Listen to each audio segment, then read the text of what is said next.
Torej, ponovno dobrodošli na drugem delu plenarnega srečanja prvega dneva Slovenskega dneva turizma 2021. Čas je, da izpostavimo tudi našo destinacijo gostiteljico Dnevov slovenskega turizma, in sicer Zeleni Kras. S pomočjo razpisa Ministrstva za gospodarski razvoj in tehnologijo za digitalizacijo kulturne dediščine so razvili izjemno zanimive holograme s 3D modeli, različne gradove, pa Cerkniško jezero s požiralniškim sistemom in življenje kačjega pastirja. Z očali VR pa se lahko potopite tudi v jahanje po zelenem Krasu in celo opazite rjavega medveda v naravi. Vse, ki ste tu, si lahko to, če se še niste, ogledate v naslednjem odmoru, in sicer v dvorani Tartarus. Plenarno srečanje pa zdaj nadaljujemo z izjemnimi gosti, uglednimi govorniki. Ključne geopolitične in gospodarske izzive za naslednje desetletje bo orisal osrednji govornik, Jean Monnet Chair, profesor za področje mednarodnih financ in ekonomskih politik Evropske unije na Ekonomski fakulteti v Ljubljani, profesor dr. Mojmir Mrak. Izvolite.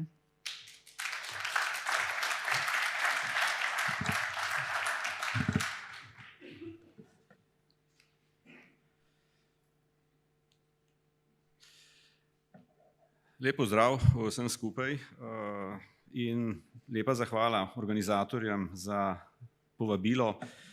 Moram reči, da je bil kar izziv za mene, da sprejmem to povabilo, ker ko smo začeli pogovarjati, nisem bil ravno siguren, kaj jaz lahko prispevam k temu vašemu zboru. Jaz pač turizem poznam predvsem kot potrošnik turizma, ne. Malo koristimo jasno v zadnjem času tudi bone in tako naprej, ne. Ampak ko smo se pogovarjali, kaj bi bila osnovna moja tema za ta današnji prispevek, je, da skušamo v bistvu pogledati, kaj se bo v naslednjem desetletju, kot ga danes vidimo, dogajalo, kaj so ključni geopolitični izzivi, s katerim se bo soočal svet. Se pravi, gre za temo, ki je globalna in ki ne bo govorila specifično o turizmu, ampak jasno, vi boste praktično v vsaki stvari, o kateri bomo govorili, prepoznali tudi elemente vpliva na ta vaš sektor. Jaz sem se začel s to temo ukvarjati na začetku moje kariere, ne. Tako da na nek način je tole bilo mal povratek nazaj. Jaz sem začel mojo kariero kot nek regionalni ekonomist v začetku 80-ih let za države Srednjega vzhoda, Bližnji vzhod, in to je bilo obdobje, ko so bila ta politična tveganja, geopolitična tveganja kar precej visoko, ne. To je bilo po tistih povečanih cen nafte, povečanju inflacije na 20%, to si danes ne moramo predstavljati, ne. Inflacija je bila takrat, obrestna mera je bila takrat 20%, danes je 0, ne. To je bilo obdobje, ki je bilo politično izrazito nestabilno, ne, in od takrat naprej smo pa naslednje 2 desetletji, ne. Jaz bi rekel, 90. leta prejšnjega stoletja, pa tudi prva dekada tega stoletja so bile, vsaj kar se tiče teh tektonskih sprememb, ne, relativno stabilne. To je bilo tudi neko obdobje, če hočete, tega procesa globalizacije, ne, ki je teklo relativno stabilno, neka urejenost je bila v svetu, jasno, temeljila je na tem, če hočete, zelo jasni tudi politični ureditvi, kjer je bilo jasno, kdo je nekako glavni tudi varnostni mehanizem in tako naprej, ne. Te stvari se v zadnjem desetletju so se bistveno spremenile, ne. In te trendi, te nestabilnosti se bodo v naslednjem desetletju nedvomno nadaljevali. Tako da ta vaš naslov, ki ga imate, čas za transformacijo, ne, tudi jaz sem poslušal vse uvodničarje, ne, vsi se tega zelo dobro zavedate, ne, tako da ja, ne, če se tega ne bi zavedali, pol bi, ne, vas v to situacija prisilila, ne, pri čemer jasno, ko enkrat začneš reagirati na te stvari v tej situaciji, je potem vlak odpeljal, ne. Tako da, evo, to, kar sem jaz v tem času, ki ga imam na razpolago, nekako predvidel, par besed o tem, kaj je to geopolitično tveganje sploh je, ne. To ne govorimo izključno o političnih tveganjih, ne. Je beseda sicer tule zraven politično, ampak gre v bistvu o tveganjih, ki vključujejo cel nabor različnih segmentov. Potem jasno nekaj o tem, kaj so bile te ključni geopolitični trendi v zadnjem desetletju. Tukaj bomo videli, da nekatere stvari so se pojavile popolnoma na novo. Jaz bi rekel, en trigger, ki je sprožil stvari, je bila ta finančna kriza, ne govorimo o COVID krizi, govorimo o tisti prejšnji finančni krizi, tam 2008-2010, in kaj je ta v bistvu potem povzročila, to bi rekel gospodarsko. Istočasno pa je takrat prišlo tudi do nekaterih precej pomembnih političnih dogodkov, od tiste arabske pomladi in tako naprej, ki so potem pripeljali do cele vrste stvari, tudi zelo pomembnih za Evropo. In pa potem jasno to, kar je ključno, kaj so tiste ključni geopolitična tveganja za naslednje desetletja. Zdaj, ko sem to pripravljal, sem bil malo pred dilemo, skušati iti v to, da pol tudi tista tveganja, o katerih govoriš, jih okvalificiraš, koliko so, kako bi človek rekel, verjetna, koliko so močna, da narediš neko gradacijo med temi tveganji. Jaz sem se odločil, da tega ne bom naredil, ker je v bistvu preprosto zelo težko neki pol. Nekatere stvari so relativno sigurne, da se bodo dogodile, nekatere so malo manj, ampak živeli bomo v enem dost nepredvidenem svetu in tudi to, recimo, to, kar so nekateri od predhodnih govornikov že govorili, recimo ta orientacija na vašega sektorja, na tistih 600 km, verjetno je to realnost, ki saj v tem prvem delu desetletja bo zelo, zelo pomembna.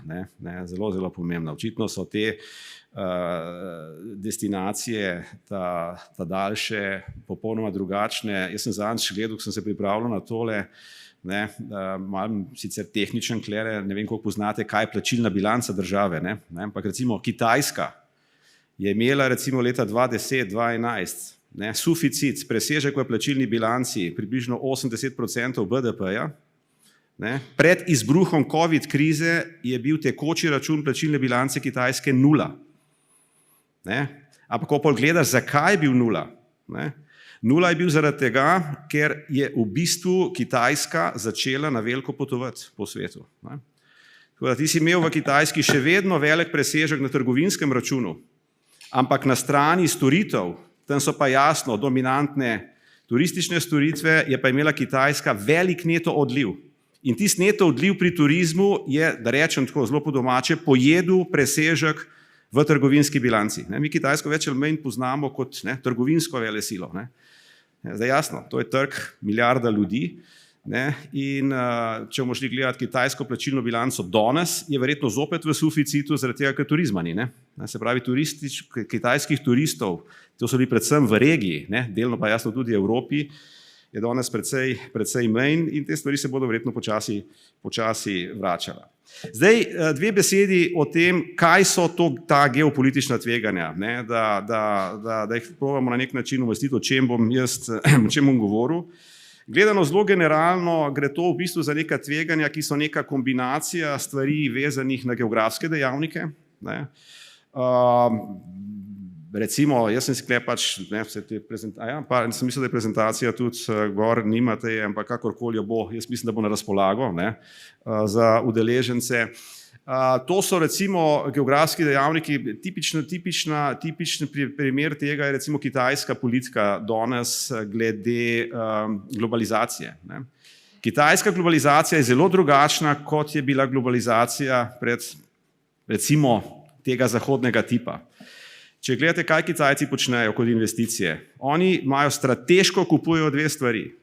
Strateško kupujejo luke in strateško gradijo infrastrukturo iz luk v notranjost kontinentov. Kaj je to? To je v bistvu dostop do primarnih proizvodov, surovin, jasno. Časovni horizont tega je pa 50 let. To ni diskusija za naslednjih 5 let in tako naprej. Ta strategija je zelo logična, če imaš 3000 milijard dolarjev deviznih rezerv. Slovenski BDP je 50 milijard, če bi hotel nekaj primerjati, koliko enih slovenskih BDP-jev so kitajske devizne rezerve. So pa več ali manj v dolarjih.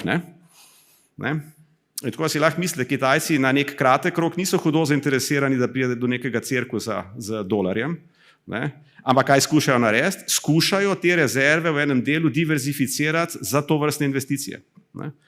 Tako da, to je zelo jasna strategija, ampak precej drugačna od našega razumevanja. Se pravi, en element so te geografski dejavniki, drugi element teh geopolitičnih tveganj so jasno politične odločitve odločevalcev.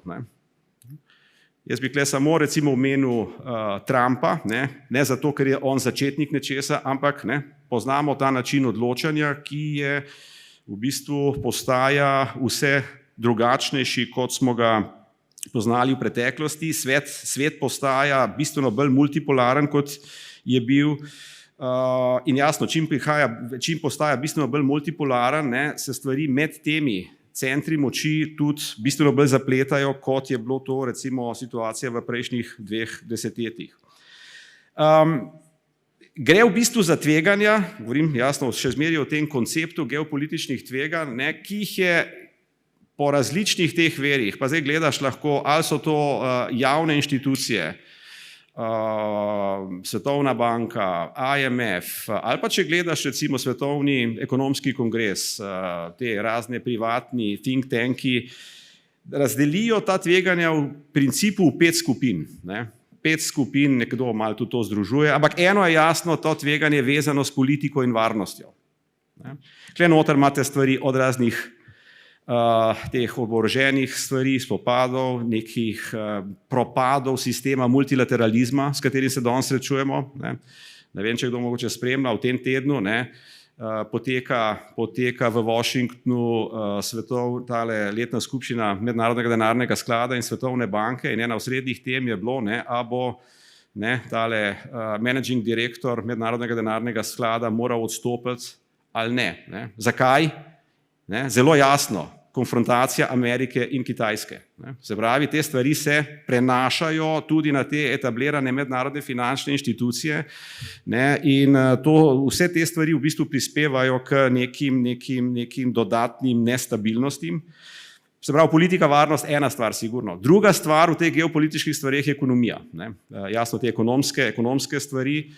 To zdaj čutite, jaz ne vem, koliko ta vrst sektor, jaz sem bil včeraj v Portorožu na tej poslovni konferenci, ki jo naša fakulteta skupaj s financami organizira. Ogromno je bilo govora o tem, kaj se dogaja s surovinami, s cenami surovin, inflacija, dolg, namenoma ne rečem samo javni dolg, ampak govorim dolgovi, zadolženost vseh segmentov ekonomije, na ta javni dolg sem še majčkeno vrnil. Cene surovin, to so te ekonomski vidiki teh geopolitičnih tveganj. Potem so pa jasno cel ta segment, o katerih je bilo danes že kar precej govora, govorimo o tem okoljskem segmentu.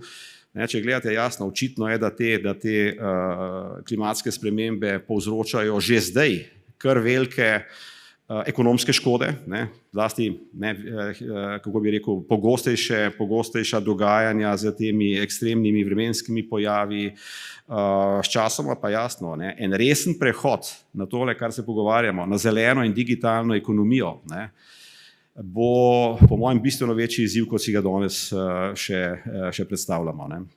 Če ne drugega, finančen, posloven, in tudi to, kar počnemo v Sloveniji z tem v kontekstu Evropske unije, jaz bom kar povedal svoje mnenje.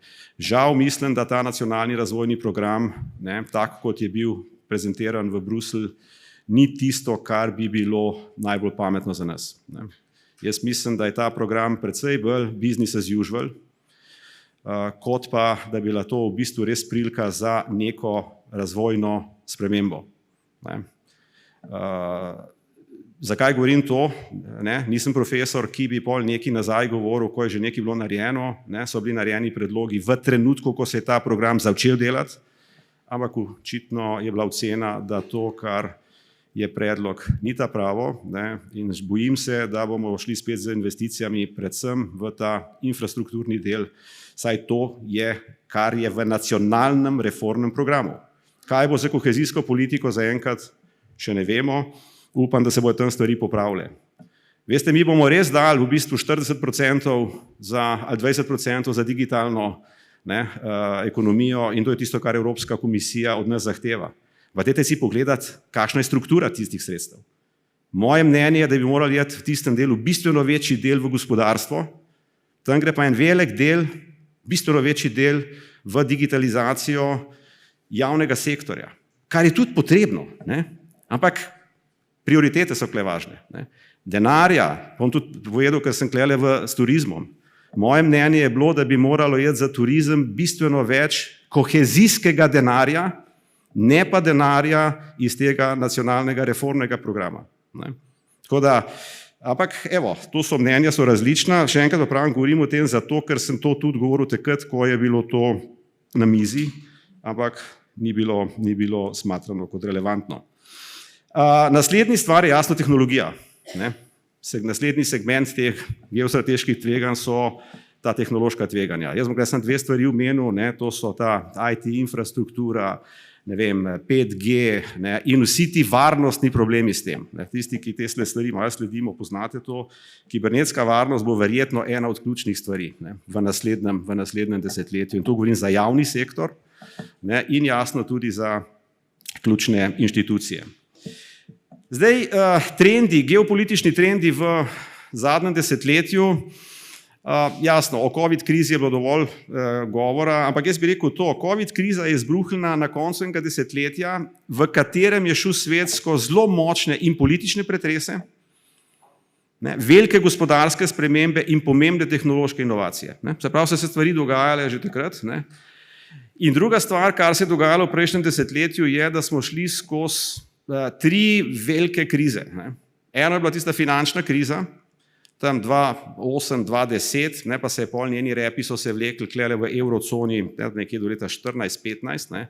Slovenija se takrat, kot veste, sicer leta 2013 malo tudi po sreči izvlekla iz tega, da nismo potrebovali finančne pomoči, ampak pazite, to vas opozarjam. Slovenija je imela takrat javni dolg 45% BDP-ja. Se pravi, mi smo bili takrat bistveno pod kakšnimi maastrichtskimi kriteriji glede javnega dolga, ne, pa smo prišli na rob situacije, da v bistvu smo bili na robu tega, da nismo imeli dostopa več do finančnih trgov. Ne. Tako da, veste, tole, danes se hvaliti, da se zadolžujemo z po negativni obrestni meri, je točno. Samo tudi Grčija se zadolžuje po negativni obrestni meri. Ne. Danes je poplava denarja. Ko bo to, ne, ta, bi rekel, kat se začela prazniti, ne, takrat se bojo pol pokazale čeri. Ne. In te stvari se bojo pokazale takrat, ko bo Evropska centralna banka začela, ne, iti v majčken bolj restriktivno politiko, to ne pomeni v restriktivno, ampak majčken bolj tega. Se pravi, to odkupovanje, takrat se bojo začele spet razlike med državami. Ne. In upam, da ne bojo stvari tudi za nas preveč negativne.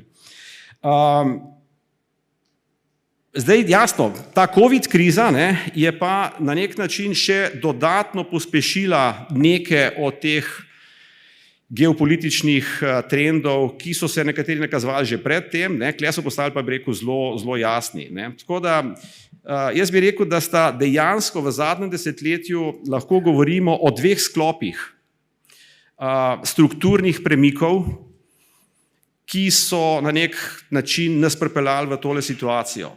Zdaj, en sklop od teh premikov so, jaz jih imenujem novi, te, ki so relativno močni postali v tem desetletju. To ne pomeni, ne, da jih ni bilo prej čist nič, ne, nekaterih pa dejansko ni bilo. Ne.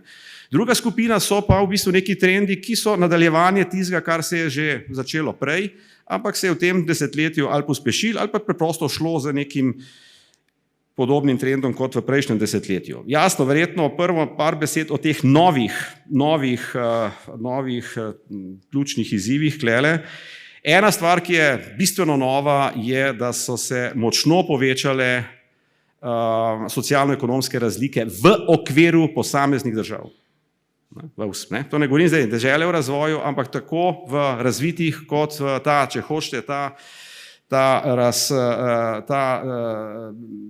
na eni strani zelo veliko povečevanje bogatstva najbogatejših in po drugi strani, ne, v bistvu praznenje srednjega razreda, ne, je en generalni trend v svetu. Ne. Nažalost, v Evropi je to bilo tudi precej povzročeno ali pa nekako sestavni del tega, kako smo reševali finančno krizo. Govorim tisto 2008-2010, ne, poznate, da smo jo reševali več ali manj z izrazito restriktivnimi fiskalnimi politikami. Ne. Mi smo zdravili to krizo v Evropi kot fiskalno krizo. Ne. Ta kriza pa ni bila samo fiskalna kriza. Glejte, govoriti v eni Španiji, Irski, da je šlo za fiskalno krizo, je nonsens. Te države so imele javne finance perfektne pred izbruhom krize. Se pravi, pol pri tej govoriti, da je to razlog fiskalna kriza, preprosto ne vzdrži. Grčija je tukaj druga situacija. Ne? Ampak kaj hočem pa zdaj reči? Če ni bil razlog fiskalni, zdravaš pa krizo s fiskalnimi inštrumenti, pa je to problem.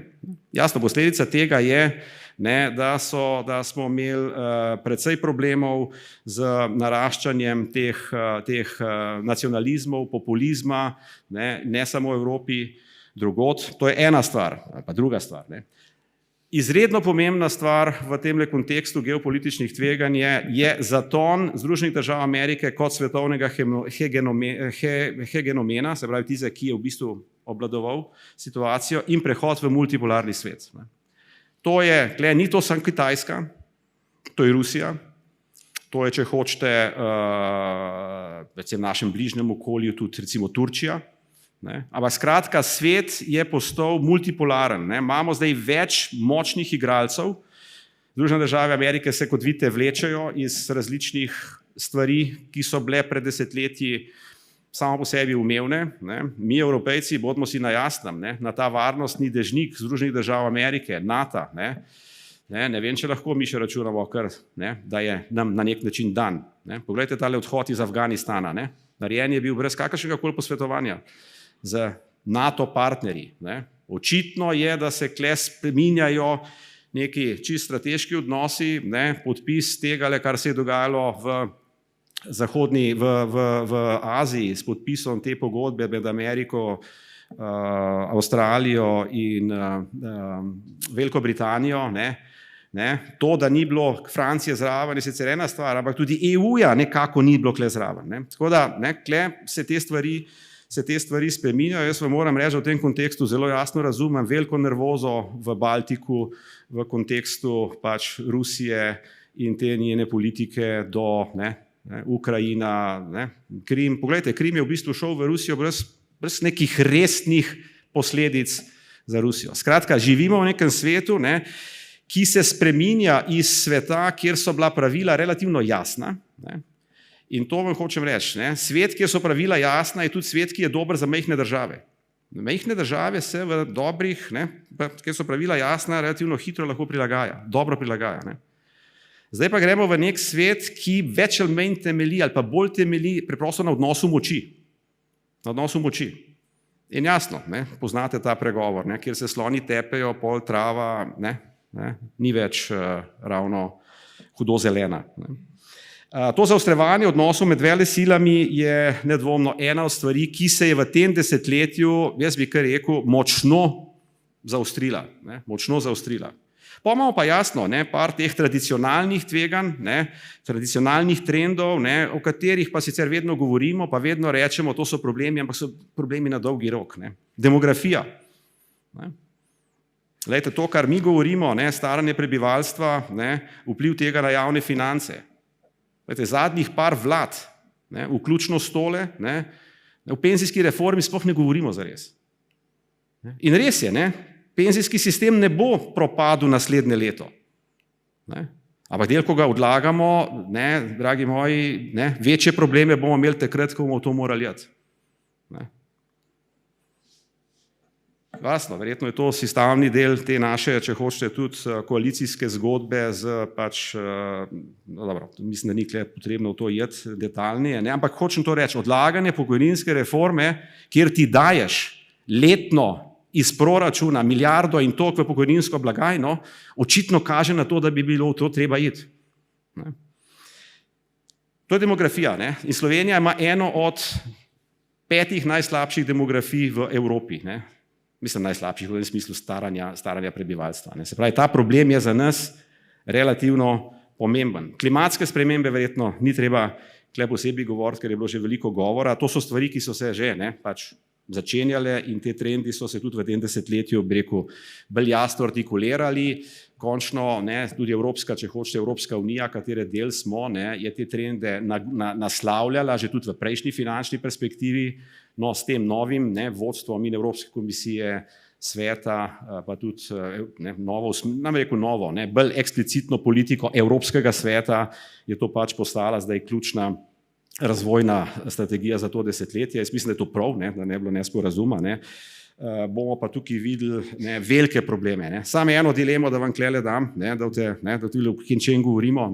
Mi danes ne vemo, ko govorimo o taksonomiji, kaj je zeleno, kam spada nuklearna energija. Samo za nas. Če je nuklearna energija zelena, je situacija Slovenije popolnoma drugačna, kot če ni. In v Evropi zaenkrat tega, kaj to je, imaš argumente za eno in drugo. Jaz nisem strokovnjak, da bi se v to šel, ampak hočem reči, ni jasno. Imaš po drugi strani Nemčijo, ki zagovarja, da je plin zelena energija. Tako naprej. Tako da, kot vidite, kaj je zeleno, svetlo zeleno, temno zeleno, kle bo precej še diskusij, ker od tega bodo pol odvisni tudi mehanizmi financiranja. Ker če nekaj ni zeleno, ne bo moglo biti financirano. Tehnološki razvoj in borba za tehnološko prevlado, to pa verjetno spremljamo zdaj v zadnjih mesecih. Kaj se dogaja? Dogaja se to, da se skušajo vsaj te velesile vse bolj biti vezane na domače, ali pa neko bližnjo okolje, ker so očitno ti riziki geopolitični postali toliko večji, da se to postavlja kot omejitev. V Evropi govorimo o strateški avtonomiji. To je zdaj terminologija. Mislim, tudi prejšnji teden na Evropskem svetu. Jaz mislim, da je to prav, da ne bi bilo nesporazuma zopet, ampak pravim, to je trend. To je trend, kateremu se bomo morali prilagoditi. Zdaj pa par besed o teh jasno tveganjih za naslednje desetletje. Kot rečeno, jaz ga nisem klasificiral po pomembnosti, ampak ena stvar sigurno, s katero bomo še živeli naprej, je tveganja povezana s tem covidom, še vedno. Kam bojo šle te novi sevi, kakšni bodo, a je to zdaj že konc ali ni. Vedeti moramo, da so v bistvu precepljenost zelo determinira gospodarsko okrevanje držav. In zdaj jasno, tukaj smo razvite države relativno v solidni situaciji, v deželah v razvoju imamo pa tukaj velike probleme. In to bo jasno vplivalo tudi na prihodnje, na problem teh dobavnih verig in tako naprej. Naslednja stvar, to okrepljeno rivalstvo med velesilami. To, kar sem jaz že povedal v prejšnjem delu o teh dosedanjih trendih, to se bo nadaljevalo. Zdaj je več ali manj to očitno. Krepitev Kitajske v Južni Aziji, se pravi, ta azijski del bo očitno politično zelo vroč. Vidite se, da se stvari glede Tajvana zaostrujejo. Čim se stvari okrog Tajvana zaostrujejo, to pomeni nadaljnje zaostrovanje Amerika, Kitajska, krepitev konkurence velesil v Afriki, za nas klele, pa če tole gledamo, pa na Zahodnem Balkanu. Tako da to je očitno stvar, s katero bomo živeli. Verjetno bomo včasih tudi, zdaj ne govorim samo kot Slovenija, govorim tudi kot EU, pozicioniranje med temi silami, a bo Evropska unija uspela zadržati neko mesto. Pazite, Evropska unija je absolutno gospodarska velesila. Politično ni.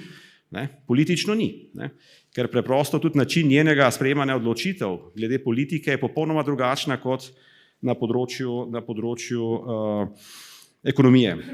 Tam imaš kvalificirano večino, medtem ko imaš pri političnih rabiš soglasje. Soglasje 27 držav, praktično v zmeri koga, ki je proti nečemu. Naslednja stvar, s katero bomo živeli, je to globalno strateško razdruževanje. Decoupling je angleška beseda. Jaz sem precej iskal besedo v slovenščini, pa ta razdruževanje mi je nekako najbolj, se mi zdi, primerno, čeprav ni glih čisto tisto, kar bi si človek želel, ampak boljšega nimam. Se pravi, gre za to, da skušaš v bistvu biti v teh strateških sektorjih, če ne samozadosten, pa čim bolj samozadosten. Trgovina, tehnologija, Industrija, strateški sektorji. Jaz se spomnim 15 let nazaj govoriti o industrijski politiki, o industrijski strategiji, je bilo skoraj bogokletno. To bo vse trg zrihtal. Danes vsi delamo industrijske strategije. Na en ali drug način, lahko se malo drugače imenujejo, ampak jasno, v teh industrijskih strategijah je zelo pomemben ta element strateških sektorjev. Kaj je zdaj tisto, kar je tisto, da boš lahko ti v neki zaostljeni situaciji normalno živel. To sem že omenil, mislim, da ta naslednji tak izziv je to prehajanje iz nekega sveta, ki je bil vzpostavljen po drugi svetovni vojni, temelječ na mednarodnih inštitucijah, pa ne govorim samo ekonomskih, ampak govorim o inštitucijah tudi finančnih, trgovinskih, WTO, Svetovna trgovinska organizacija. Svet je temeljil, ekonomija, na tem in s tem povezanim jasnim pravili igre. To se danes, se ruši, se pa zelo na nek način slabi. Svetovna trgovinska organizacija praktično v tistem svojem ključnem delu ne funkcionira.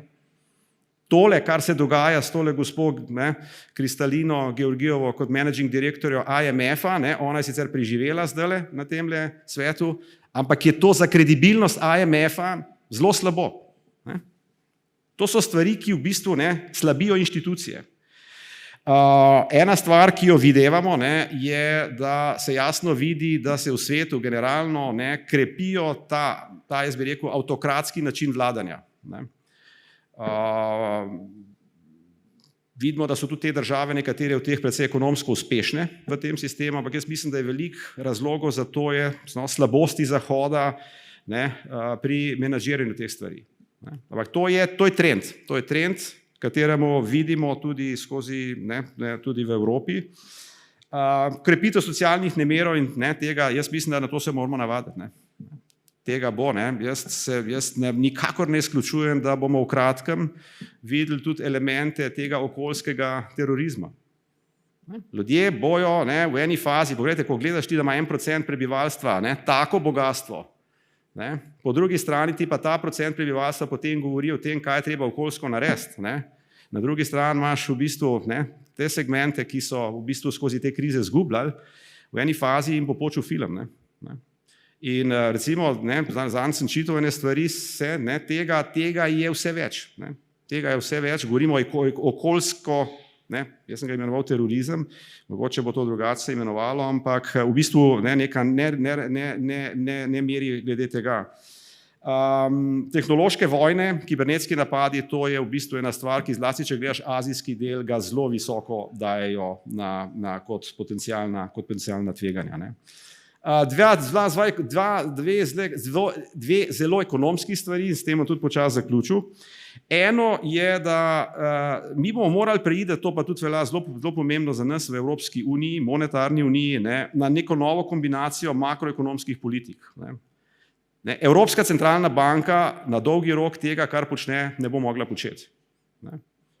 In Evropska centralna banka je tista, ki zagotavlja, da so naše obrestne mere takšne, kot so.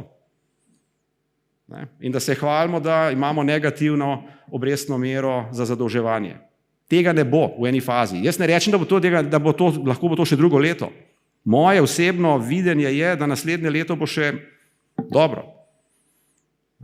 Tudi glede rasti, kar se tiče tudi inflacije, ampak malo srednjeročni stvari so pa po mojem bistveno bolj tvegana, kot bi si jih mogoče želeli. Za zaključek, geopolitična tveganja se v zadnjem desetletju izrazito krepijo, in to tako zaradi nekaterih povsem novih tveganj, kot tudi zaradi nadaljevanja, kot rečeno, nekaterih že iz prejšnjega obdobja. Ta tveganja so že pred izbruhom COVID krize dosegle, to se mi zdi pomembno, že pred izbruhom COVID krize so dosegle najvišji nivo v zadnjih, recimo 50 letih.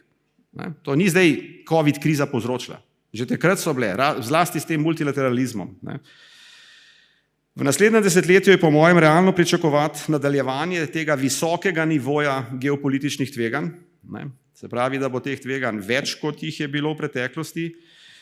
In pa jasno, posledično bodo subjekti soočeni z veliko stopnjo ali pa večjo stopnjo negotovosti v poslovanju, kot je bilo mogoče to, ne bom rekel zdaj v zadnjem desetletju, ampak recimo v prejšnjih 2 desetletjih. To pa seveda pomeni, da bodo v pripravi in izvajanju svojih poslovnih strategij upravljanja s temi tveganji morali verjetno posvečati več pozornosti kot do sedaj, pa tudi mogoče kot bi si jo želeli, bi rekel, v to usmerjati. Tako da vem, da tole ni najbolj, kako bi rekel, rožnati obet, poudarjam pa, da to je pogled na naslednje desetletje, ne na naslednje leto. Na naslednje leto jaz mislim, da bo relativno solidno, desetletje pa ne bo tako solidno. Hvala lepa.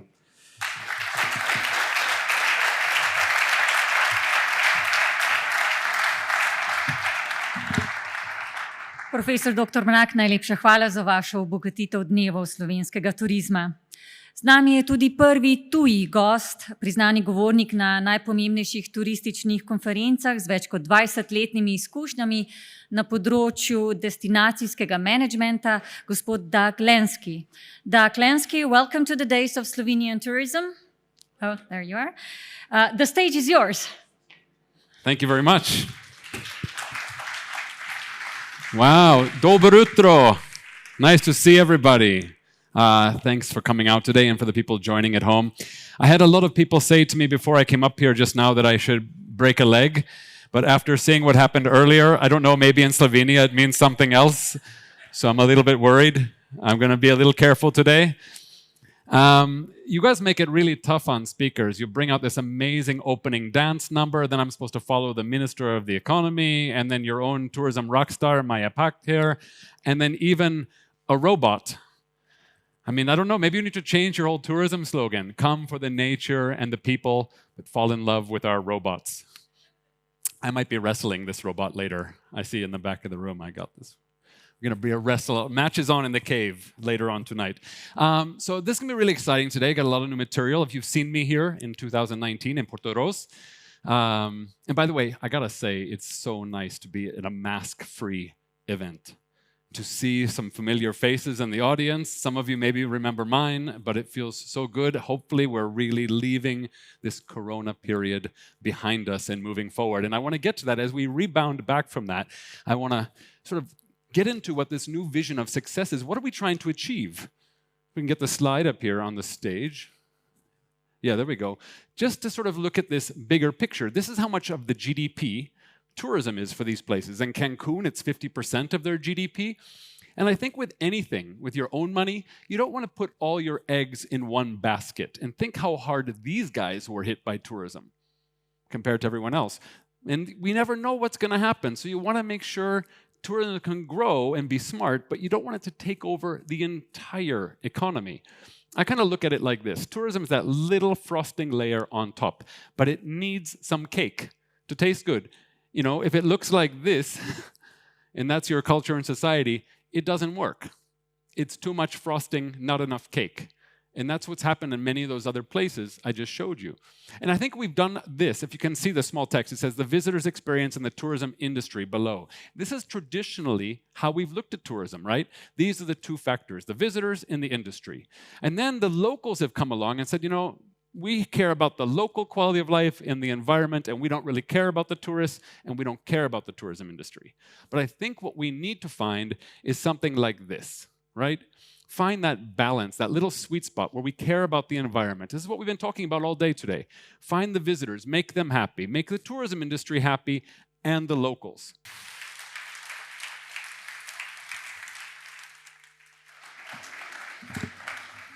Mr. Lenski, thank you for your presentation. Sledi novi gost.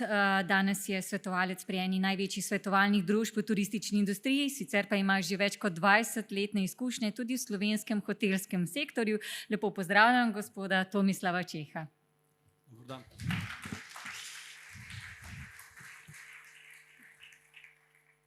Lepo pozdravljeni. Tako da lepo je po dolgem času biti v slovenskem turizmu kot govorec.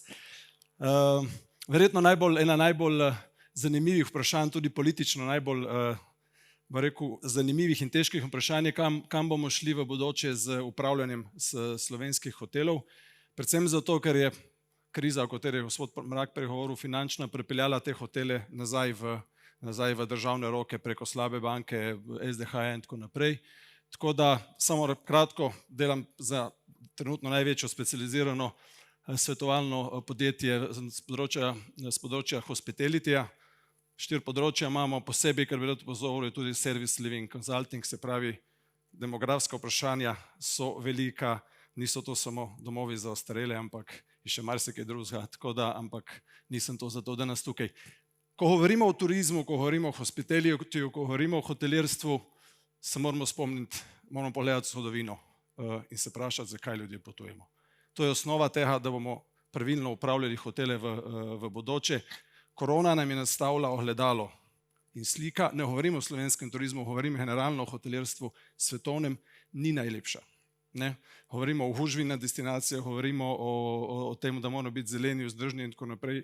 Na koncu dneva jaz ne hodim na križarke, zato ker mi je moralno sporno biti na križarki, kjer Filipinci ali pa ljudje ali pa kjerkoli so ljudje pač delajo za tiste mizerne plače. Govorimo o dolgoročni socialni vzdržnosti hospitalityja kot takega. Tako da, če pogledamo, ne bomo šli par tisoč let nazaj, če pogledamo samo nekje v konec 19. stoletja, mislim, da je pri nas Grand Hotel Union bil 1905 odprt, ali začeli so graditi, takrat smo hotelirji bili trendsetteri. Takrat smo hotelirji postavljali nove zadeve, elektrika, telefoni, kopalnice v hotelih. Kaj smo pa danes? Danes smo followeri, danes sledimo. Danes nismo ti, ki trende postavljamo. Če se samo zmislimo na 2001, takrat tisto krizo vezano na dogodke v Ameriki, takrat smo hotelirji dali vse možnosti in so jo online travel agency tudi izkoristile. Dali smo jim našo prodajo, naše kapacitete. Gostov si več ne lastimo. Poglejmo prvo franšizo, 1907. Kaj so danes velike mednarodne hotelske verige? Prodajalci franšiz.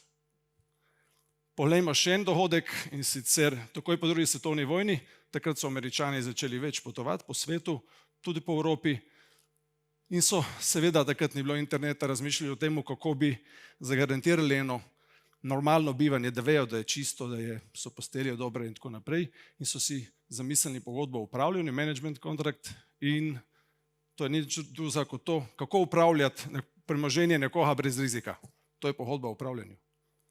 Ne? Se pravi, govorimo v tem primeru, in to je bilo v Braziliji. Ne? Tako da stavili smo se približno 50 leti, zato ker sem jaz letos star 50 let, takrat nič novega ni bilo, mislim, tako zgodovinska, malo joke, ampak pojdimo naprej. Se pravi, ko govorimo o nepremičninah, še ena stvar za nas kot svetovalce je ko govorimo o nepremičninah, ko govorimo o hospitalityju, v prvi vrsti govorimo o upravljanju nepremičnin. Je to pač, hočemo, nočemo, hotelski biznis je zelo nepremičninski posel. Ne? In bolj se bom več fokusiral na hotele, ampak nekaj bi pa rad opozoril, če gremo na te alternativne accommodation prenočišča, da je potrebno veliko stvari urediti tudi, kar se tiče raznih pravil, odlokov, kakorkoli že zakonov.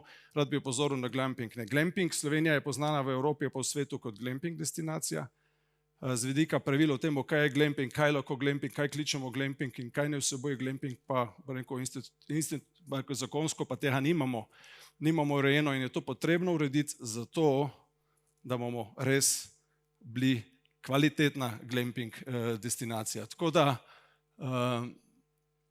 sem malo zamešal tukaj te slajde. Tako da, ko govorimo o nepremičninah, in to je pač izhodišče za to, kar se bo verjetno dogajalo, upam, da v bodoče z slovenskimi hoteli. Se pravi, treba je vedeti, ko rečejo, odprl je Hilton, odprl je Interconti. Ja, ampak v 100% primerov te hotelske skupine niso lastniki teh nepremičnin.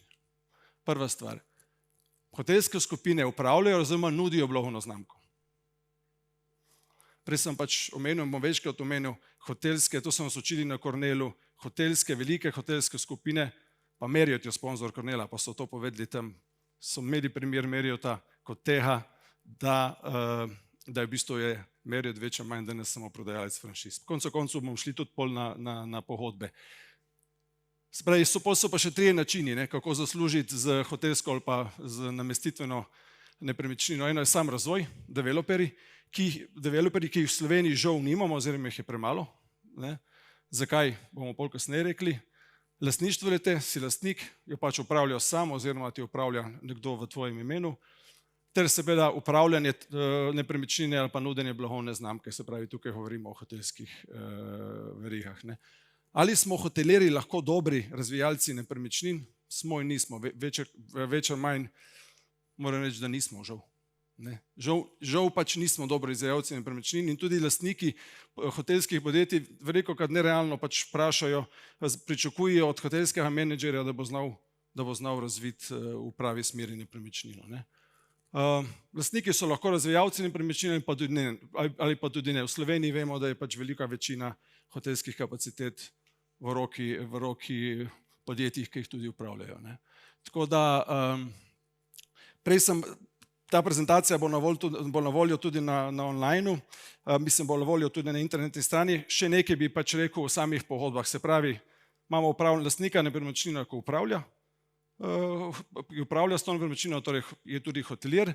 Imamo klasične najemne pogodbe, teh je v Sloveniji malo in sicer je tukaj, kar je zvem, Avstrija, Trend pa B&B Park v Ljubljani, pa zdaj bo še Dental Barcelo tudi v Ljubljani.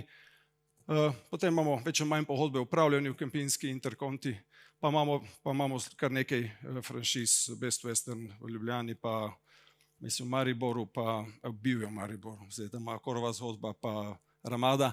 Tako da imamo različne odnose. Pol pa imamo še white label operaterje. In to bo verjetno pomembna zgodba za Slovenijo v bodoče. To so upravljavska podjetja, ki lahko vzamejo neko franšizo mednarodno in upravljajo tako hotel, ali pa upravljajo brez neke specifične blagovne znamke. Lahko vzamejo tudi v management, lahko vzamejo najem, kakršnokoli pač možnosti so tukaj pač dovoljene. Ta način to je bolj ta ameriški, anglosaksonski način, je način upravljanja hotelov na način, da se ločuje nepremičnino od samega upravljanja. In jaz mislim, da je to pomembno, da se v Sloveniji bolj izrazito zgodi v naslednjih letih. V našem podjetju pač imamo 15 ljudi, ki delajo v raziskavah in zbirajo podatke za vse hotele nad 100 sob po svetu. Glede na to, da imamo 15 pisarn po svetu, ne sedijo v vsaki pisarni eden, ampak več ali manj na Dunaju in v Kijevu. Ampak zakaj to delamo? Da malo vidimo, kaj se dogaja, da malo razumemo dogajanje na trgu, da vidimo, kam grejo trendi, pa da tudi poskušamo neke trende pač ustvarjati.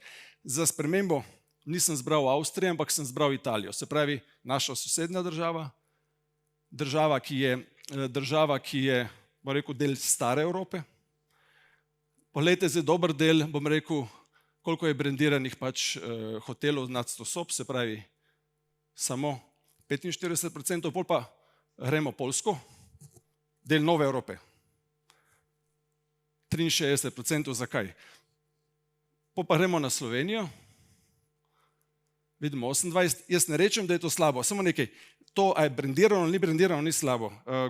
Kdor me pozna, ve, da nisem brand fan, se pravi, da ne zagovarjam mednarodnih hotelskih verig in to, če tudi od tega živimo.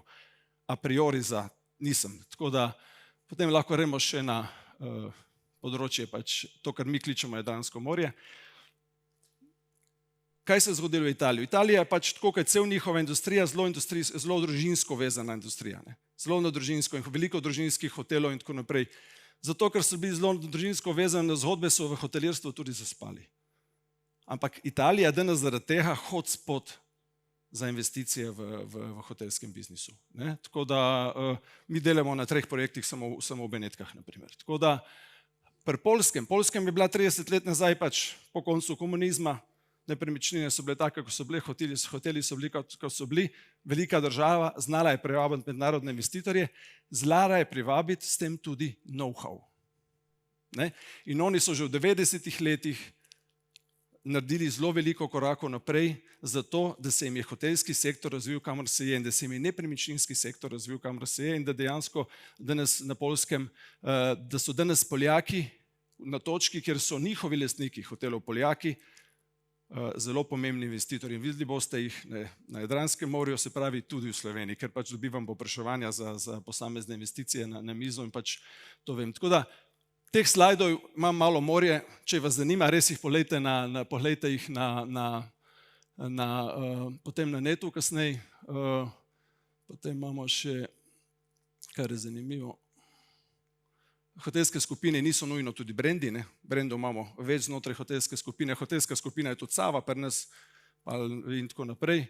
Tako da potem zdaj bom šel samo še na, se pravi, mi res, se pravi, evo, če pogledamo malo, postavimo pri Poljski, se pravi različne, ko sem prej govoril, se pravi, pri njih je, to je še dosti vezano pač tudi na prejšnji sistem oziroma na sprivatizirana podjetja, hotelska, približno tretjino, samo tretjino kapacitet je menedžirano strani lastnika direktno, vse ostalo so pač ali od druge vrste pogodbe. Če pogledamo Slovenija, vidite, da je pač zgodba popolnoma drugačna. Jadransko morje, pa še eno stvar bi rad poudaril na koncu te zgodbe. Okay. Se pravi, ko govorimo o teh pogodbah, samo hočem povedati, da v Evropi in v Ameriki je velika večina pogodb franšiznih, ko govorimo o upravljanju. Te franšize grejo direktno lastnikom ali pa white label operaterjem, se pravi tem podjetjem, ki se profesionalno ukvarjajo z upravljanjem določenih hotelov. In če bo kdaj Slovenija dajala upravljanje hotele, bo track record zelo pomemben. Žal v Sloveniji veliko takih podjetij specializiranih nimajo. Tako da, kje so naše priložnosti? Vse zadeve, o katerih zdaj govorimo, da so kritične in da so se zgodile zaradi covida, niso se zgodile zaradi covida. Ni res. Pred covidom so se polni hoteli na različnih destinacijah. Na Dunaju sem se včasih čudil, kako so nekateri hoteli lahko sploh polni. Da ne govorimo samo o Sloveniji. Ne. Danes so seveda prazni. Ali so prazni zaradi covida? Ja, vse so prazni zaradi covida, v principu so prazni tudi zaradi tega, ker imajo za nič produkt. Ker nekateri hoteli pa niso tako prazni, ne, kljub vsemu. Tako da, vsi trendi, se pravi, ko sem rekel, vsi trendi se običajno pojavijo že leta pred tem. Ne. Če govorimo samo zadnja finančna kriza, lifestyle hoteli, se pravi, so se pojavili že pred finančno krizo. Finančna kriza jih je samo povlekla ven. Ne? Če gledamo samo to, kar se je dogajalo približno 10-15 let nazaj. Ne? Tako da, zdaj pa v Sloveniji direktno. Ne? Ko sem bil jaz, rekel, nisem bil mulc, 25 let, ko sem začenjal v turizmu, se je veliko govorilo, takrat se je veliko tako, rekel, smo kar malo tekmovali, kdo je vedel več o svetovnih brendih, hotelih, kdo je vladal kakšne brende, kdo je vedel, zakaj se gre in tako naprej. In takrat je bil čas, takrat je Poljska izkoristila ta čas, 90. leta, da je preko mednarodnih hotelskih verig dobila znanje o upravljanju hotelov. To, kar je pač manjkalo, to, kar Italija, rečemo, je takrat izkoristila že v desetletjih prej. V Sloveniji takrat te priložnosti nismo izkoristili. A je to, bom rekel, takrat bo slabo?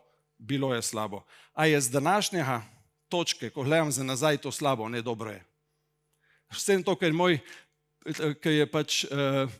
kar se je prej govorilo v prejšnji prezentaciji, vse ta zadeva, se pravi, da nismo onesnaženi pretirano z mednarodnimi blagovnimi znamkami, nam nudi odlične možnosti in izhodišče za razvoj hotelskega produkta v bodoče. Jaz ponosno povem, da v Sloveniji nimamo Starbucksa, saj nimamo še, nimamo. Ne? Da imamo zelo malo McDonaldov. Super to.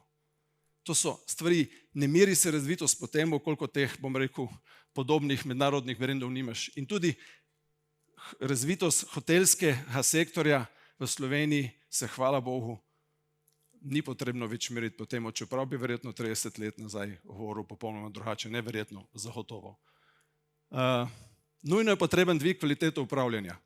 Nevezano na to, kdo danes upravlja. Zmeraj so rezerve v tem, kako lahko upravljamo določene namestitvene kapacitete. Mislim, da bo v številkah potem nekdo drug govoril, ampak poprečna cena, če drži tam nekaj med 50 in 60 evri neto slovenske hotelske sobe, mi verjetno pritrjujejo v tej smeri, da je potrebno bistveno dvigati nivo upravljanja, predvsem pa z renovacijami sob in tako naprej ne bomo prišli daleč, potrebno je obrniti produkt popolnoma na glavo. To sem že govoril, ne? Pokritost slovenskega hotelskega trga z mednarodnimi blagovnimi znamkami ni velika, na drugi strani govorimo o modernih blagovnih znamkah, ni nobene. Ste ki videli 25 Hours, Mama Shelter, nobenega, Beograd menja, Mama Shelter hotel, ni. Tega ni, se pravi, na tem področju ne obstajamo, pač nekaj se bom dotaknil kasneje, zakaj. Ne? Kaj je pomembno pri razvoju hotelov? In zato je pomembno, da pogledamo še enkrat te zamujene priložnosti. Zakaj pač je fajn, da gledamo zamujene priložnosti? Zato, da se zavedamo, da napak ponovno ne bomo počeli, zdaj, ko pač imamo novo možnost. Korona nam je dala veliko možnosti tudi izgovorov za to, da se lahko nekatere zadeve lotimo. No? Tako da, pri razvoju hotelov, bom še kasneje se na naslednjem slajdu dotaknil, je pomembna zgodba. Zgodba. In lokalne in avtorske ali avtorske zgodbe, ne, so pač osnova vsakega razvoja nepremičnine. Če pa tukaj znaš kombinirati, če mednarodno hotelsko verigo in njihove znanje, oni imajo zelo, zelo veliko enkratnega znanja, ker mi danes v slovenskem turizmu pa hotelirstvu nimamo, potem je to lahko res odlično izhodišče za uspeh. Ne? Izzivi. Še enkrat, moja debata ni politična, nočem, da me kdo kjer vlači, ker to je moderno, ampak umik države iz neposrednega upravljanja hotelov je nujna. To je pač žal politično vprašanje, ampak a je bi tukaj minister Zdravko Počivalšek ali Franc Jožef, je zadeva zmeraj ista. Država se nima kaj vtikati v upravljanje hotelov. Kateri model privatizacije hotelov je potrebno zbrati? Prodaja posameznih hotelov, hotelskih podjetij, ena možnost. Druga, oblikovanje nepremičninskega sklada. Jaz mislim, da je debata o turističnem holdingu gre v napačno smer. Jaz mislim, da je to oblikovanje nepremičninskega sklada zelo, bo rekel, finančno vprašanje, zelo nepremičninsko vprašanje, ki ni nujno, da ima v to vključeno zelo intenzivno nas hotelirje.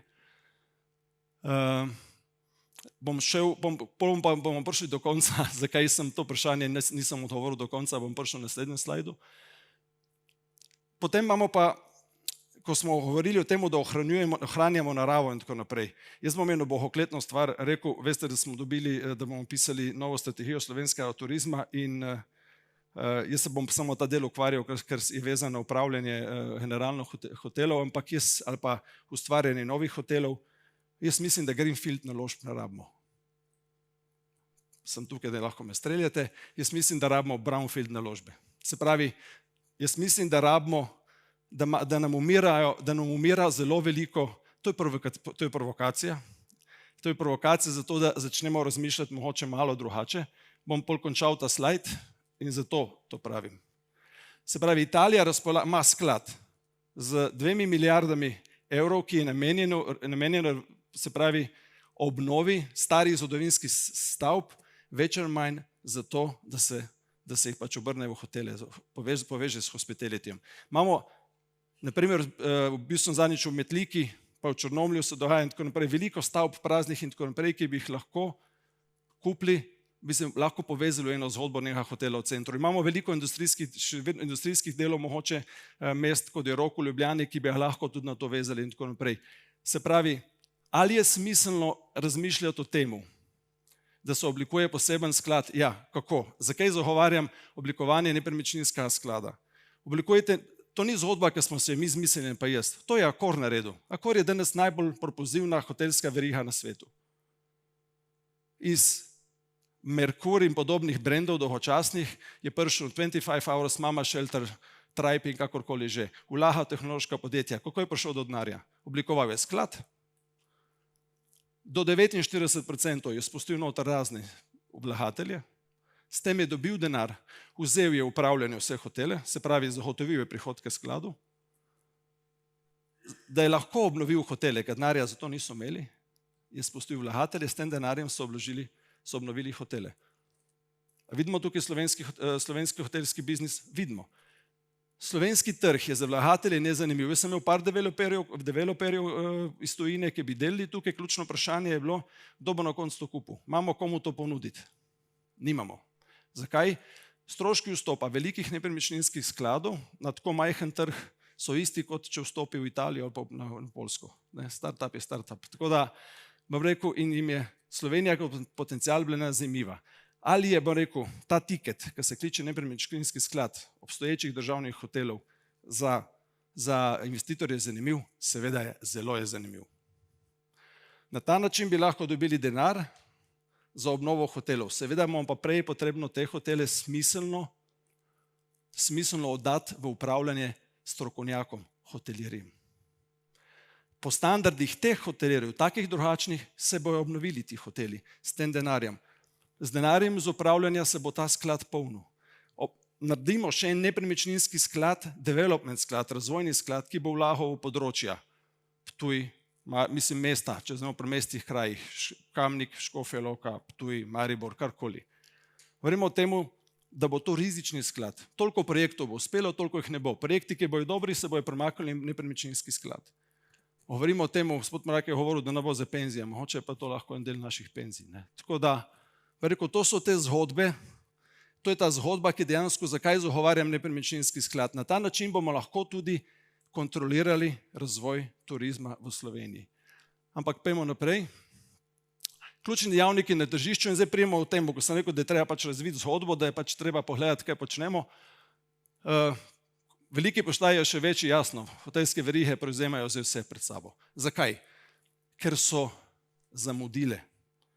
Še nedolgo nazaj so hodili, ko sem še delal v hotelih, so hodili in so nam razlagali zgodbe, ker sem gledal, če mi lase spet rastejo, če sem se pomlajšal 20 let, da nam zagotavljajo trg, da ne vem, kaj so nam razlagali, mislim, vmes se je pojavil internet. Pa rekel, zaspali so v tem, kar so mislili, da je obvladovanje trga z njihove strani. Se pravi, in kaj se zdaj dogaja?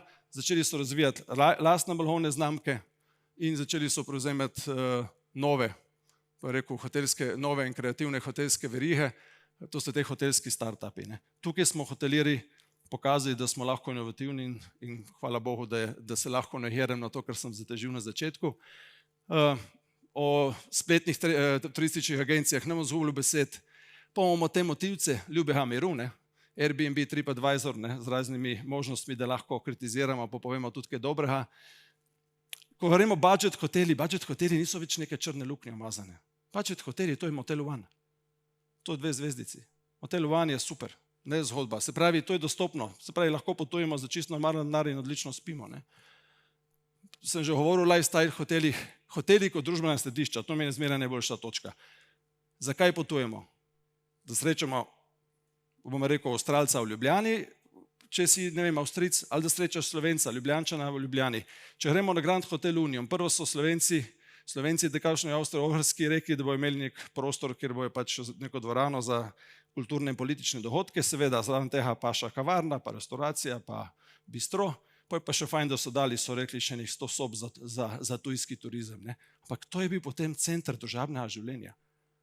In ko govorimo o današnjih hotelih, lifestyle hoteli, Mama Shelter v Beogradu ima več kot 50% prihodkov iz F&B-ja, iz gostinstva. 25 Hours hoteli, vsi so hotspoti v mestih za lokalce. Se pravi, kaj delamo? Ko razvijamo hotele, razvijamo gostinski del za lokalce, tudi pri rezortih. Tudi rezorti niso več zaprte zgodbe. Sobe so pa seveda za te obiskovalce, take in drugačne, ki prihajajo v mesto. Se pravi, vse sami se vprašajte, boste šli in dolgočasen vprašan hotel, kjer nobenega ni, spiješ kavo, pa še draga je, a reš en normalen prostor, normalen hotel, kjer se pač dogaja življenje, kjer se mešajo take in drugačne ljudje. Seveda zbereš to drugo. In to ti je marketing, odlično F&B je marketing za hotel. Tehnološke spremembe, različni hostje in seveda nova generacija prihaja normalno. Ključni dejavniki, lokacija. Zelo je pomembno, da se lotimo načrtovanja hotela in bomo o tem nekaj kasneje govoril. Eno stvar, ki sem počrtal tukaj, ker se počasi izteka moj čas, so pa zaposleni. Niso zaposleni zginili zato, ker je bil COVID in šlo 30-40% ven iz biznisa. Zginili so zato, kako so bili tretirani, kako se je tretiralo zaposlene v turizmu generalno. In to je ključna zadeva. Niso samo plače. Govorimo o tem, na durah govorimo o tem, da lahko pledirajo dopust, da so lahko s svojimi otroci in tako naprej. O tem govorimo. Govorimo o tretmaju zaposlenih. Ustanovitelj Ritz-Carltona je rekel, gospodje strežejo gospode. Pa se vprašamo, smo sami iz stroke tukaj, ali je res to bilo pred COVID-om? Ne, ni res. In tudi še vedno ni res. Rekel, v Avstriji se je zgodilo novo meni, v kateri šoli, znani srednji šoli gostinski, prvi se je zgodilo, da imajo 0 upisanega v prvi letnik. V Avstriji, mislili, da smo mi tako slabi, da smo kaj drugačni, smo posebni, nismo. To so stvari, ki se dogajajo po celem svetu. Tako da, zaposleni so koncu baza hotela brez, ne bo problem bodočnost, da ne bo hostov. Problem bo, da ne bo zaposlenih, ki bojo lahko furali vse skupaj. In to je ta stvar, ki bo zelo važna, s katero se vsi ukvarjajo in razmišljajo, kako delati in kaj delati in tako naprej. Tako da, zdaj bomo šel pa še nazaj na to. Karkoli se bo država odločila, ali bo prodajala posamezne hotelske družbe, posamezne hotele, ali bo oblikovala nepremičninski sklad, izhodišče je v obeh primerih popolnoma enako. Potrebno je pač razmisliti, kdo je ta kupec, kdo je ta bodoči upravljalec slovenskega hotelskih družb. Tukaj je potrebno opozoriti na to, da ni nujno, oziroma ne, vidimo tudi bankirji med nami, ni potrebno, da se pogleda kratkoročni profit, oziroma to bi mogli pozabiti. Potrebno je pogledati sustainability, seveda to dolgoročno vzdržnost, o kateri govorimo, to nas zanima. Kje bojo te hotelske kapacitete čez 20-30 let? Pogodbe v upravljanju se sklepajo za minimalno obdobje 20 let, plus 5 let, plus 5 let. Se pravi, jaz sem verjetno že na pokopališču, ko se bo iztekla pogodba z veliko verjetnostjo, ki se bo podpisala naslednje leto ali pa danes za upravljanje hotela. Tako da govorimo res o naslednjih generacijah in govorimo o tem, da je, ko se bomo odločili, kako bomo privatizirali to našo zgodbo hotelsko slovensko, je potrebno se odločiti v prvi vrsti o konceptu. O tem, kam želimo, da bo Slovenija čez 20 let v turizmu bo, kdo so naši gostje, to je ključno vprašanje. In zdaj sem prišel do tega, kar je najbolj dolgočasno, ampak še enkrat bankirji imajo to radi, ker jim to daje osnovo za to, da bojo kaj kreditirali, je študija izvedljivosti. Ampak pijo pri nas kličemo proces razmišljanja. Zakaj? Ok, imamo neko lokacijo projekta, delamo analizo zmeraj, če gremo država, mesto ali pa kraj, mikrolokacija, se pravi, če je v mestu nek okraj, in govorimo o mikrolokaciji. Če govorimo o brownfield naložbi, vsaka stara zgradba ima neko zgodbo. In to zgodbo je dobro, da jo vključiš v produkt bodočega hotela. To je ena stvar. In preko analize lokacije sploh lahko ugotoviš, kakšen tip hotela ali pa namestitvene kapacitete bi tam šel. V prvi vrsti. Analiza trga, kar nam pove, da vidimo, kakšne so cene, kakšne so gostje, kakšna je konkurenca potencialna, kateri produkti so že na trgu. Potem pa rečemo, ok, to je to, ampak mi pa za poprečno ceno 60 evrov lih tukaj hotela zazidati ne moramo. Ok, primerjalna destinacija v Evropi, v svetu. Kdo je bil še v isti situaciji 20-30 let nazaj, pa je danes nekje tam, kjer bi mi enkrat želeli biti. In potem delaš primerjavo na to. In potem pride do zgodbe pozicioniranja. Opazili ste, da nisem še omenil arhitekta. Potem pa se mi ponovadi povežemo, vkolikor nima lastnik, investitor, povežemo s nekom, ki je konceptualni arhitekt. To pomeni, ne definira arhitekture niti dizajna, ampak samo razporeditev prostorov znotraj obstoječih gabaritov ali pa možnosti in razvijamo nek koncept in potem na osnovi tega naredimo finančni načrt. To je to. Neobvezni elementi, se pravi, so pa še stroško naložbe, preditev ne bo že slabša scenarija in tako naprej. Ampak, ko govorimo o privatizaciji slovenskih namestitvenih kapacitet, se bo potrebno za vsako destinacijo to vprašati. Vsako skupino hotelov se treba vprašati. To je narediti ogromenih analiz, preden bomo sprejemali odločitev, kdo bo lahko to kupil. bomo govorili še o kratkoročnem dobičku lahko za državo. Ne. Da ne prodamo spet letališča kot letališče, ki ga ne moramo več kupiti nazaj. Tako da, pa še eno stvar na koncu, ko govorimo o trendih, ne, prej sem rekel, da smo hotelirji sledilci, žal smo v velikih primerih še vedno razen nekaterih res novih igralcev. Trendom moramo slediti, še boljš pa je, da jih ustvarjamo. Ne? In Slovenija, če grem na izhodišče, se pravi stvari, ki jih nismo naredili, hvala Bogu, takrat 90-ih, da bi se pobrendirali, ne bili taki kot v Disneyland, imamo zdaj možnost, da damo upravljanje. Upravljavci niso tak problem. Damo upravljanje hotelom nekomu, ne vseh, ampak po smiselnih sklopih, hotelirjem, podjetjem, kakorkoli, ki bodo znali razviti koncept, ki bo prilagojen posameznemu, preko Sloveniji, posamezni regiji, kakorkoli. Se pravi, koncept, ki bo pripeljal goste z višjo kupno močjo. Zaščititi treba našo naravo, zaščititi treba to, kar imamo, na način, da število gostov ne more biti, število nočitev ne more biti in ne sme biti edini ali pa najbolj merodajna zadeva, ki jo imamo, ko govorimo o turizmu. Tako da, jaz sem optimist, zato vsaka kriza je priložnost za bodočnost in res si želim, da bo, ko bomo govorili čez 20 let v slovenskih hotelih, da bomo rekli, ko smo bili pametni takrat. Tako da, hvala.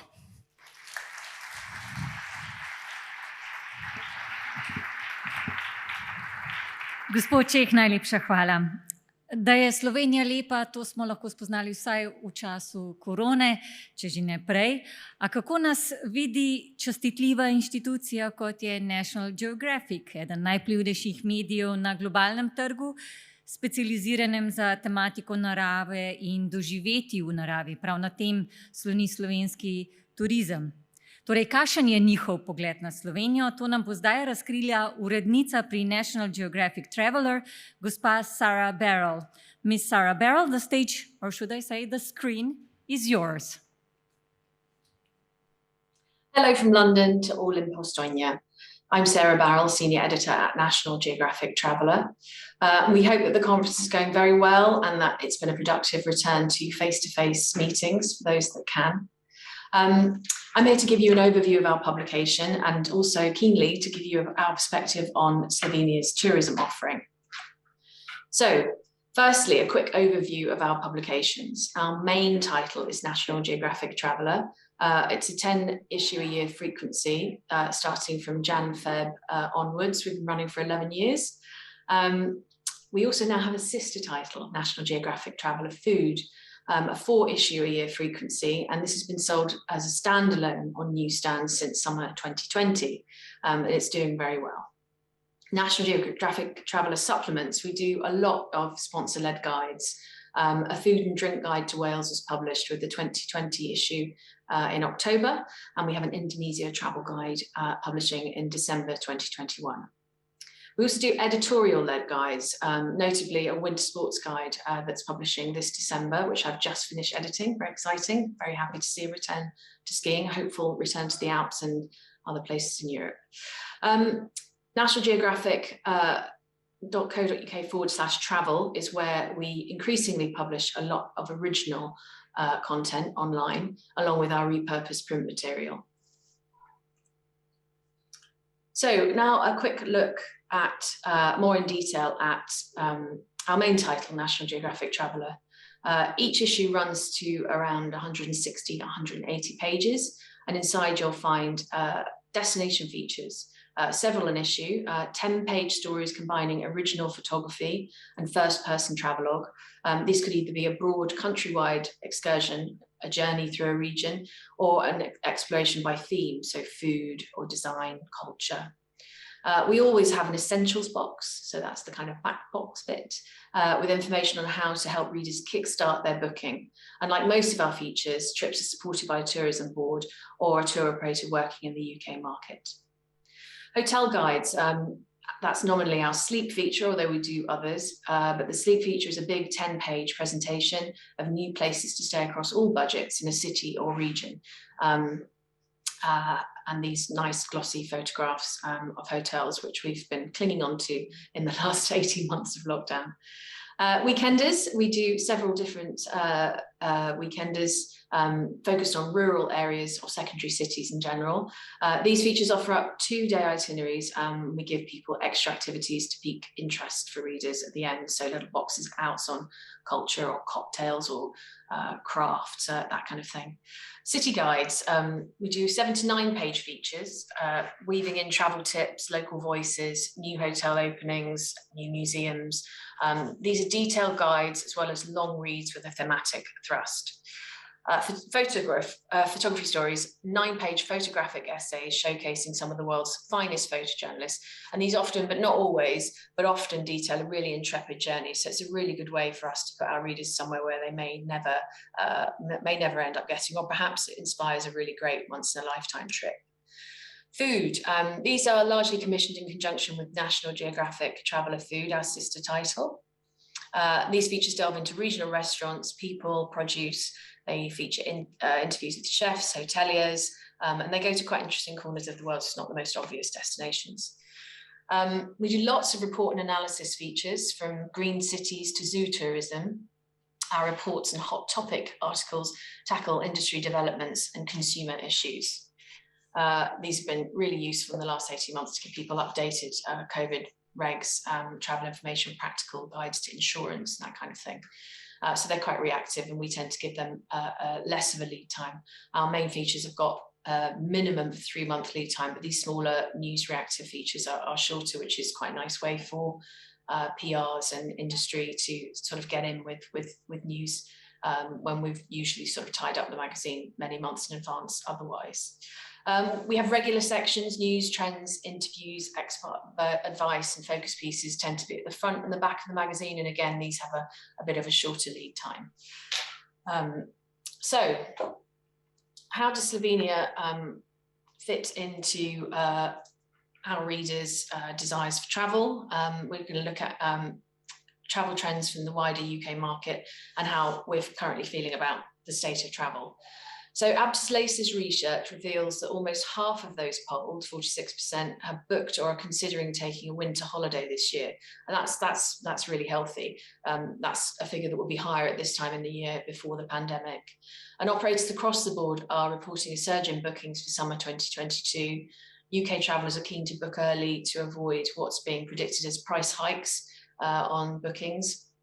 And travel confidence has definitely been boosted by our vaccination programme and the easing of our red list restrictions here in the UK. Trends for travel in the next year or so, I think we're looking at a high level of pent-up demand, people undertaking delayed holidays or going for those that they've been thinking about for a while.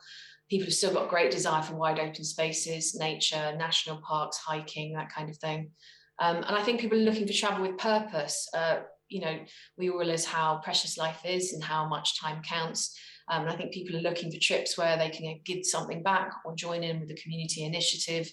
Fly and flop, sure, will always be popular with Brits, but I think travel with purpose is definitely looking quite a key theme, especially for our readers. Definitely people are taking longer trips, fewer flights, longer at the destination. And we're seeing longer lead times for bookings. I think now people feel a bit more confident and they can plan ahead. But equally, last-minute bookings are high, notably the ski market this year. People are keen to book as soon as possible, but this year is going to be a bit seat of the pants again. Let's hope things progress well. So Slovenia, from our readers' perspective and our perspective, how does readers' travel desires fit in with the needs of our publication? Reports from the UK's Foreign, Commonwealth and Development Office and the World Tourism Organization shows a really ever-increasing visitor number to Central and Eastern European destinations. And our editorial aims to respond to this. What we're seeing is a sharply increased interest in the region and the UK travellers' appetite for exploring lesser-known short-haul destinations on Europe's eastern fringes. Our editorial team sees Slovenia as having an increasingly strong PR presence in the UK media. We've responded to some really innovative and proactive PR campaigns on behalf of the destination. notably over lockdowns when we joined in with webinars that covered everything from green tourism to food-related stories, notably featuring high-profile chefs such as Anna Ross. So who does Slovenia appeal to in terms of our readers? Well, we think it really fits the bill for slow and low carbon travellers. It's got great potential for no-fly access, and its proximity to such absolute beloved destinations as Italy makes it, an obvious contender. Foodies, I think knowledge of Slovenian gastronomy is really increasing here in the UK. I think people know it for its wine, increasingly for its DOP produce, and I think it's really piquing the interest of our food-focused readers. Active tourists, I think Slovenia will always chime with active tourists, hikers, bikers, skiers, and outdoors lovers, national parks being a key draw. And the culturally curious, the history and architecture in Slovenia's key cities is a must on the list of reasons why people would travel. City breakers, Ljubljana is still to be discovered for many, although an established city break destination. I think people are using it as a place to go and start and then base a holiday exploring the country further from there.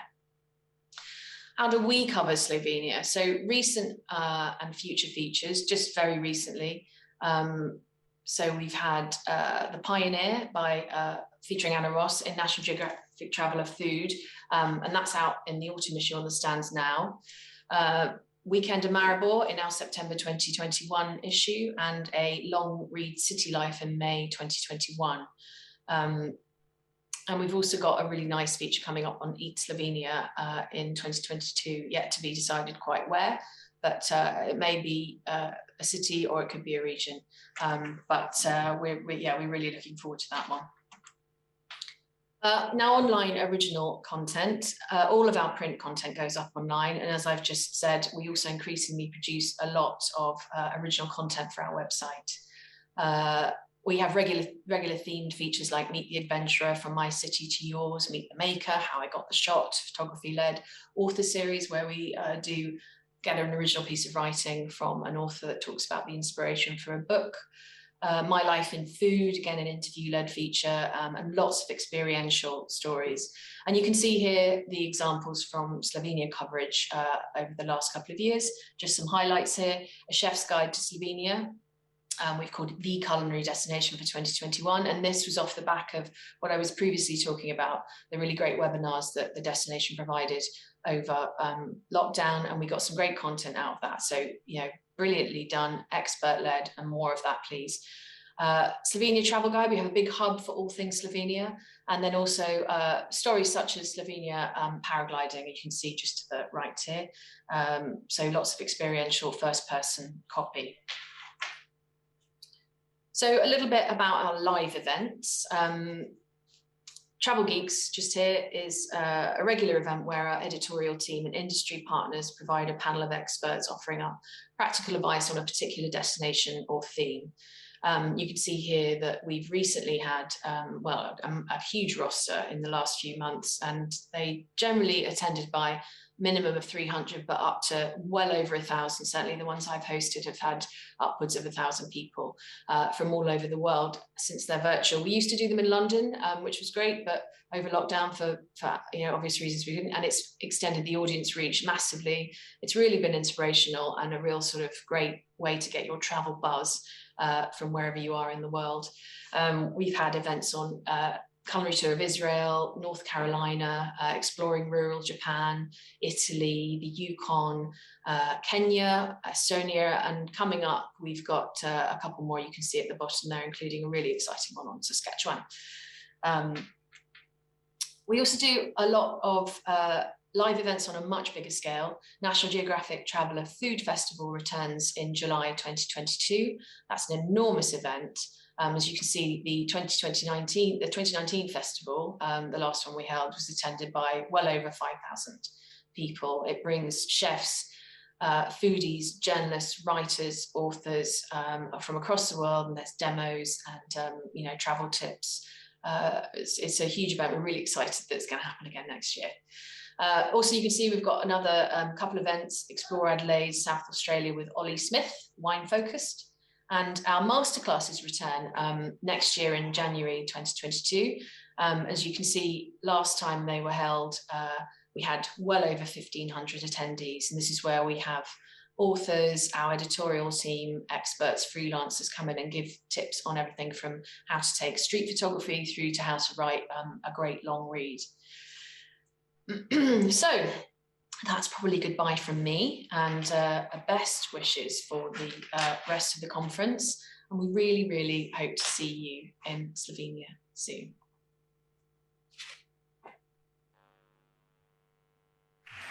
Najlepša hvala.